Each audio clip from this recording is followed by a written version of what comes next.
पदेले है ध्यानवा देखे जब हमारा दादाब है हौरनावा हमारे पदेले है ध्यानवा देखे जब हमारा दादाब है हौरनावा खलसिया गोविंदपुर के मांगा है गे निहूर के मांगा है गे निहूर के खलसिया दानापुर के मांगा है गे निहूर के मांगा है गे निहूर के दिलवा मांगा हो के मोहिया दरबारवा दानापुर के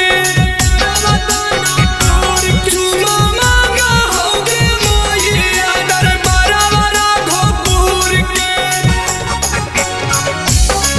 दरबारवा दरियापुर के दिलवा मांगा हो के खलसिया सोनापुर के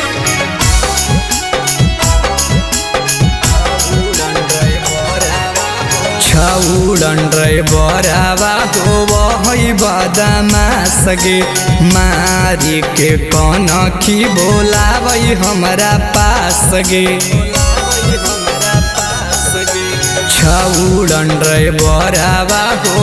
है बदमा सगे